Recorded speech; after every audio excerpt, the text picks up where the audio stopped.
बात उस समय की है जब उस राज्य के शासन की बागडोर साम्राज्ञी के हाथों में थी। वहाँ का सेनापति शशांक एक बहादुर, वीर, नेकदिल, साहसी और देशप्रेमी नवयुवक था। कोई भी शासक उसके भरोसे देश की सुरक्षा को छोड़कर निश्चिंत हो सकता था। इसके साथ साथ वह शाही प्रेमी भी था। साम्राज्ञी उससे प्यार करती थी। वह साम्राज्ञी और अपने देश दोनों के प्रति पूर्ण समर्पित और वफादार था। उसके हाथों की कोमल उंगलियां जब साम्राज्ञी के सुनहरे बालों को सहलाती तो उस स्पर्श के जादू से उसका पूरा शरीर तरंगित हो उठता। मगर यही उंगलियां जब तलवार की मूठ पर कस जाती तो शत्रु की कलेजे हिल जाते। उसका दिल साम्राज्ञी के प्यार में सराबोर था, प्रेम रस से लबरेज। मगर जब बात देश की सुरक्षा की होती तो यही प्रेम वाला दिल वज्र का हो जाता था। देश उसकी दिलेरी, वीरता और देशभक्ति का लोहा मानता था। प्रजा को उस पर पूर्ण विश्वास था। उसका हर जगह सम्मान होता था। वह देश की सभी नवयौवनाओं का आदर्श पुरुष था।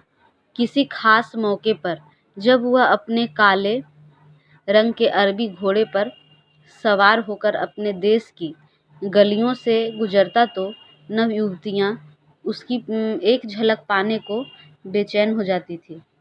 वह अपने घरों की छतों, खिड़कियों, वातायनों एवं छज्जों पर खड़ी होकर आतुरता से गलियों में देखती ताकि उसकी एक झलक पा सके। यही शशांक जब हथियार बंद होकर देश की सीमाओं पर गश्त के लिए निकलता तो पड़ोसी देशों की सेनाओं के सेनापति भय से दहल जाते थे। अद्भुत व मिसाल व्यक्तित्व का स्वामी था सेनापति शशांक। नगर में सोनालिका नाम की एक लोक नर्तकी नगर वधू रहती थी। राजधानी के बड़े अमीर उमरा, छोटे बड़े सामंत, धनी रईस, बड़े सरकारी अधिकारी मनोरंजन एवं मौज के लिए इधर आते थे। सोनालिका अप्रतिम सौंदर्य की मल्लिका थी। उसके पास नर्तकियों का पूरा समूह था। उसकी बड़ी तमन्ना थी कि एक बार सेनापति भी उनके नृत्यशाला में नृत्य देखने आते, मगर सेनापति ने कभी उस तरफ मुंह करके भी नहीं देखा। सोनालिका ने अभिसारिका बनकर नारी सुलभ आचरण को छोड़कर अपनी ओर से पहल करते हुए सेनापति को रंगशाला में आने का निमंत्रण भेजा, मगर सेनापति ने वहां जाना उचित नहीं समझा। सोनालिका ने दूसरी बार फिर अपना एक सेवक भेजकर सेनापति को रंगशाला में आने का अनुरोध किया। सेनापति फिर टाल गए। सोनालिका ने अपने स्वाभिमान को कुचलते हुए तीसरी बार फिर अपना एक सेवक भेजकर सेनापति को रंगशाला में आने का अनुरोध किया। सेनापति फिर टाल गए। सोनालिका ने अपने स्वाभिमान को कुचलते हुए तीसरी बार फिर अपना एक संदेश वाहक भेजा। अब की बार शशांक ने कहा, मैं समझता था कि पहले बुलावे पर जब मैं नहीं जाऊंगा तो तुम्हारी मालकिन समझ जाएंगी कि मैं उनका अनुरोध स्वीकार नहीं कर सकता, मगर वह नादान नहीं समझी। दूसरी बार भी जब मैं नहीं गया तब भी वे इस बात को नहीं समझ पाई। अब मैं साफ साफ कहता हूँ कि मैं तुम्हारी मालकिन का यह अनुरोध कदापि स्वीकार नहीं कर सकता।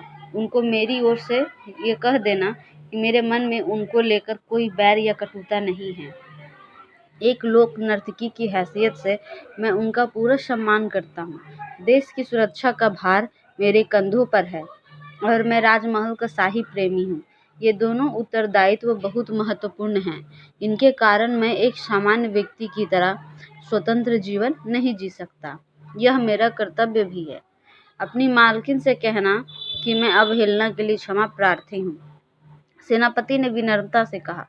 सेनापति का उत्तर सुनकर सोनालिका का नारीत्व आहत हो गया। उसे लगा कि सेनापति ने कटर सा जवाब देकर उसके आत्माभिमान पर आघात किया है। उसका अहम चोट खाकर जाग उठा था। सेनापति कभी कभी अपने घोड़ों को नदी में नहलाने के लिए लेकर जाता था। एक दिन सेनापति घोड़े लेकर आया तो देखा कि सोनालिका व उसकी सखियों के तंबू पहले से ही किनारे पर लगे हुए थे। वे भी जल के लिए यहाँ आई हुई थी।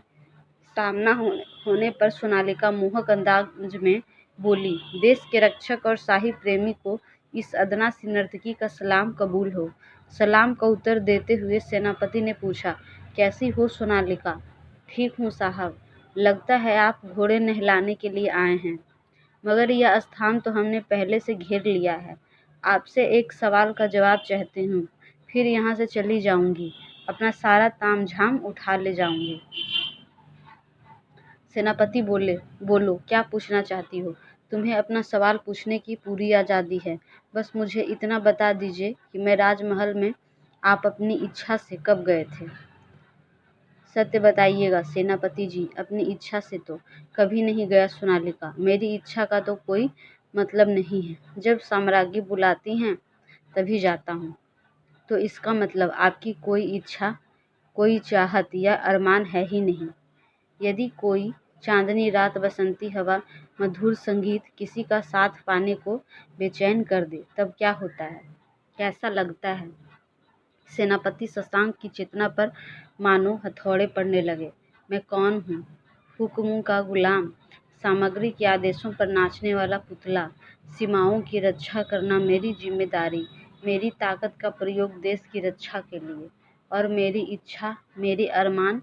सोनालिका के एक सवाल ने सोनापति के सोचने की इच्छा की दिशा ही बदल डाली थी। उसके चेहरे पर चिंता व उलझन के भाव साफ दिखाई दे रहे थे, जिस निजी सुखों को वह भूल गया था। सोनालिका के सवाल ने सब फिर से याद दिला दिया था। एक रात सेनापति बिना बताए सोनालिका की नृत्यशाला की महफिल में हाजिर हो गया।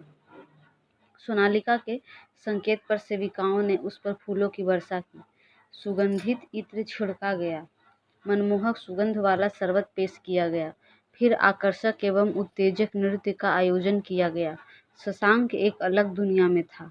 अब वह सोनालिका पर मोहित हो चुका था। मैं तुम्हें पाना चाहता हूँ सोनालिका, बोलो क्या चाहती हो? हम देह के व्यापार को प्रमुखता नहीं देते सेनापति। यदि कभी देह देने की बात आ भी जाए तो हम पैसा नहीं, उपहार लेते हैं। तुम कैसा उपहार चाहती हो सोनालिका? मैं तुम्हें मनचाहा उपहार लाकर दे सकता हूँ, बहके हुए शशांक ने कहा। 3 चीजें, एक हार, एक कंघी और एक आईना। ठीक है, अगली बार ये तीनों उपहार लेकर ही तुम्हारे पास आऊँगा। अब मुझे जाना होगा सोनालिका। ठीक है, मगर जाने से पहले मैं आपके सामने कुछ और बातें स्पष्ट कर देना चाहती हूँ, ताकि आप हमें भली भांति समझ सकें और किसी प्रकार की गलतफहमी का शिकार ना हो। इसलिए आप संयत होकर हमारी बात सुनिए। सोनालिका ने कहा। शशांक सावधान हो गया। देखिए, हमारे नृत्यशाला का प्रमुख कार्य है नाच व गाना गाकर लोगों का मनोरंजन करना। फिर यहाँ मधुशाला भी बना दी गई, इसलिए यहाँ हर तरह के लोग आने लगे। लोक नर्तकी होने के कारण मैं किसी को रोक नहीं सकती। फिर हमारे पास कुछ ऐसी युक्तियाँ भी आने लगी जो अर्थाव भाव के कारण मदिरा पीकर बहकने वाले लोगों के साथ रात बिताने को तैयार थी। इस तरह यहाँ ऐसे भी लोग आते हैं जो मदिरा पीते हैं। इन युवतियों को मुद्रा देकर अपना समय खोटा करके निकल जाते हैं। ऐसे लोगों का यहाँ कोई स्वागत सत्कार नहीं होता। यहाँ पर जो नर्तकी हैं वे लोगों के सामने अपनी नृत्य कला व संगीत कला का प्रदर्शन करती हैं। कला प्रेमी साम्य दर्शक उनकी कला की प्रशंसा करते हैं, इससे उनको आत्मसंतोष मिलता है। कभी कभी दर्शक खुश होकर कोई उपहार भी दे देते हैं तो नर्तकियाँ उसे स्वीकार कर लेती हैं, मगर वे ना तो किसी से कुछ मांगती हैं और किसी से उपहार की अपेक्षा करती हैं। ऐसा करना उनकी कला की मर्यादा का अपमान समझा जाता है। रही बात मेरी, तो सच यह है कि मैंने आज तक किसी का कोई उपहार स्वीकार नहीं किया है। मैंने निश्चय किया था कि मैं उस व्यक्ति का उपहार स्वीकार करूंगी जिसे मेरा दिल स्वीकार करेगा। मेरे पास बड़े से बड़े धुरंधर एक से बढ़कर एक उपहार पेश कर चुके हैं, मगर मैंने धन्यवाद सहित अस्वीकार कर दिए। आप पहले व्यक्ति हैं जिससे उपहार लेने के लिए मेरा दिल मुझसे कह रहा है। सोनालिका ने अपनी बात पूरी की। सेनापति उसके मुख से अपने बारे में ऐसे शब्द सुनकर भाव विभोर हो गया। बोला, अगली बार आपके लिए तीनों उपहार लेकर ही यहाँ आऊँगा। आप असाधारण व्यक्ति हैं सेनापति। अतः उपहार भी असाधारण ही होने चाहिए। सोनालिका मोहक अंदाज में बोली, तो बताइए किस प्रकार के असाधारण उपहार चाहिए आपको? मैं वैसे ही ले आऊँगा, वादा करते हैं सेनापति। बिल्कुल करता हूँ, आप कहिए तो। सेनापति पूरी तरह सम्मोहित हो चुका था। मुझे वह हार चाहिए जो देवी अदिति की प्रतिमा के गले में है। शशांक, मुझे वह कंघी चाहिए जो मुख्य चर्च के पादरी की पत्नी अपने जूड़े में हमेशा लगा कर रखती हैं। मुझे वह आईना चाहिए जो राज नर्तकी अपने श्रृंगार में प्रयोग करती हैं।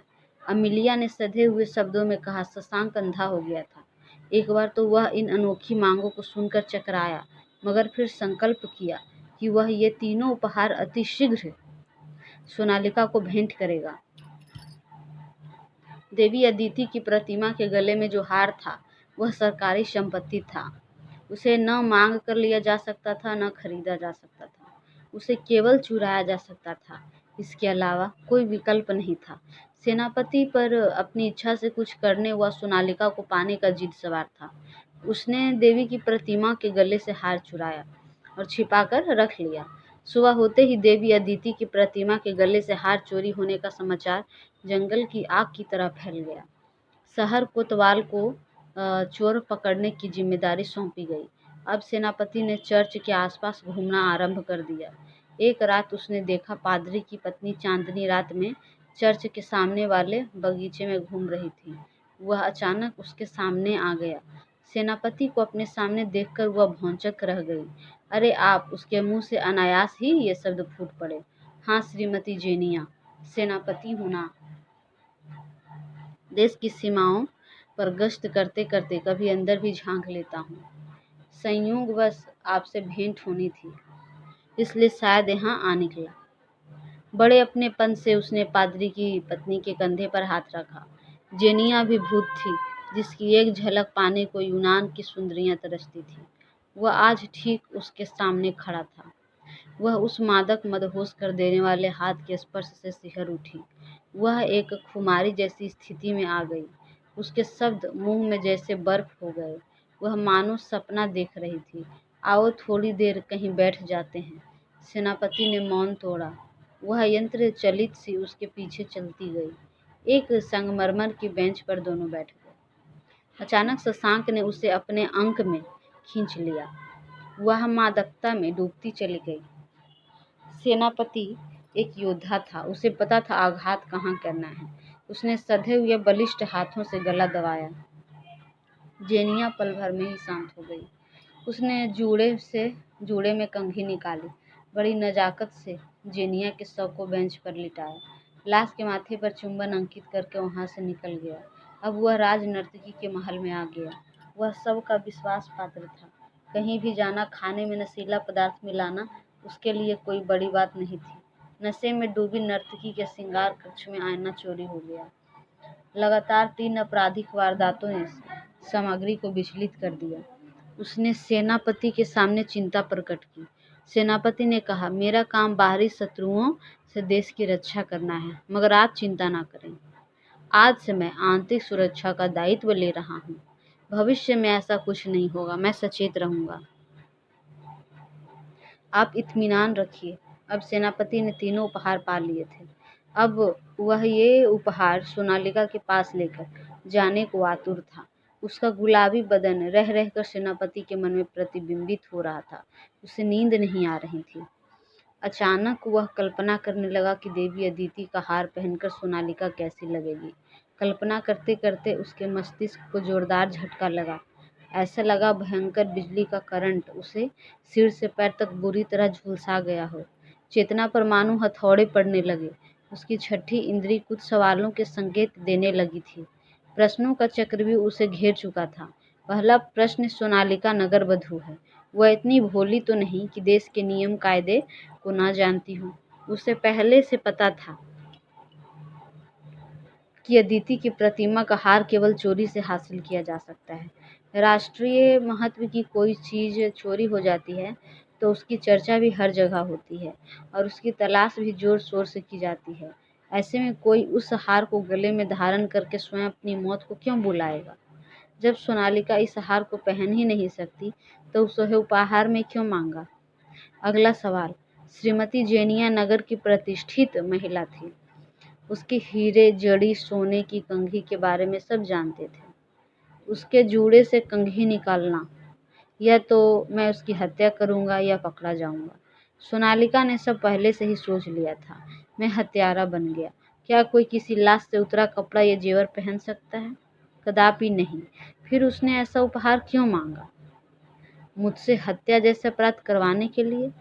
ओह, कहाँ चल दिया था मैं। तीसरा प्रश्न, राज नर्तकी का आईना। दोनों हम पेशा थी।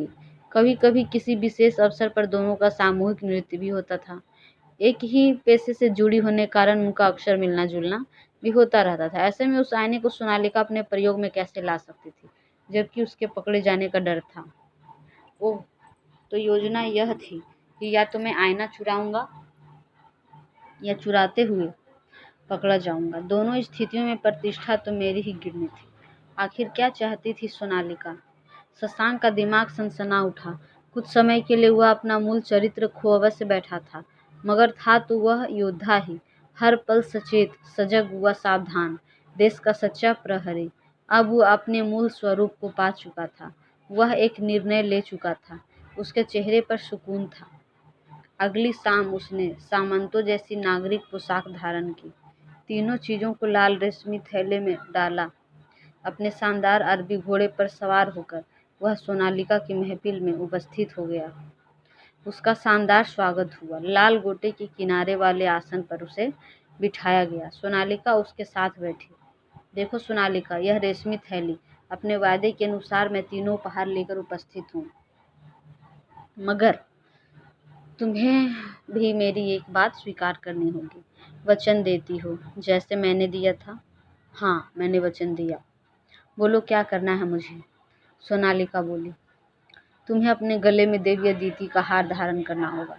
अपने जूड़े में श्रीमती जेनिया की कंघी लगानी होगी। हाथ में राज नर्तकी का आईना पकड़कर महफिल में नृत्य करना होगा। सेनापति के संयत शब्दों में अपनी बात पूरी की। मगर तुम तो मुझे पाना चाहते थे, सोनालिका ने कहा। उसे चेहरे पर बेबसी छा गई। तुमको तो मैं पा चुका, यकीनन पूरी तरह से पा चुका हूँ, सेनापति ने कहा। तीनों उपहारों से सुसज्जित सोनालिका मंच पर नमूदार हुई। वह देखो, देवी अदिति के गले का हार इस नगर वधू के गले में। एक ओर से आवाज आई, अरे देखो तो श्रीमती जेनिया जैसी कंघी नर्तकी के जूड़े में। चारों ओर शोर मच गया। सोनालिका को गिरफ्तार कर लिया गया। वह जानती थी कि यदि उसने सेनापति शशांक का नाम लिया तो कोई भी उसकी बात पर विश्वास नहीं करेगा। वह खामोश रही। न्यायाधीश के सामने उसने अपराध स्वीकार कर लिया। राजमहल के कारावास में जमीलिया पर अभियोग चलाया गया। एक बूढ़ा सेवादार, उसे समय पर खाने पीने की सामग्री दी जाता था। उसका खाना बहुत उत्तम व स्वादिष्ट होता था। कारावास में उसके सुख सुविधा का पूरा ख्याल रखा जाता था। बूढ़ा सेवादार उसके पास घंटों तक बैठकर बातें करता रहता था। एक दिन उसने सोनालिका से पूछा, तुमने ये चोरियां क्यों की बेटी? वह बोली, बाबा चोरी मैंने नहीं की, मगर इन चोरियों का कारण मैं ही हूँ। ये क्या कह रही हो बेटी? ऐसा कैसे हो सकता है? फिर तुम कारावास क्यों झेल रही हो? तुमने अपराध स्वीकार क्यों किया? वह बोली, एक राज सीने में दफन है। यदि राज को राज रखने का भरोसा देते हो तो बता सकती हूँ। बुजुर्ग सेवक ने भरोसा देने का वायदा किया। सोनालिका ने बेहद शांति से लारा वृत्तांत खोलकर बता दिया। अंत में वह बोली, बाबा, औरत चाहे कितनी भी निर्लज क्यों ना हो, अपनी ओर से प्रणय निवेदन कभी नहीं करती, मगर मैंने 3 बार ऐसा किया। सेनापति ने हर बार मेरा मानमर्दन किया है। मेरे अंदर का नारी दर्प आहत हो गया और मैंने सेनापति को उसके ऊंचे ओहदे एवं प्रतिष्ठा से गिराना चाहा। काफी हद तक मैं सफल भी हुई, मगर बेटी, वह एक सच्चा शूरवीर और राष्ट्रभक्त है। उसकी सुरक्षा एवं प्रतिष्ठा के सामने एक आदमी के मान अपमान का कोई महत्व नहीं होता। तुम ये क्यों भूल गई? बूढ़े ने कहा। कुछ मत पूछिए बाबा, बदले की आग तथा अपमान ने मेरा विवेक ही जला डाला। न्यायाधीश ने सोनालिका को विष देकर खत्म करने का मृत्युदंड दिया। जल्लाद जहर का प्याला लेकर जाया। वो बूढ़े ने कहा कि लाओ, वह प्याला मुझे दे दो और चले जाओ। मैं यह प्याला स्वयं सोनालिका को देना चाहता हूँ।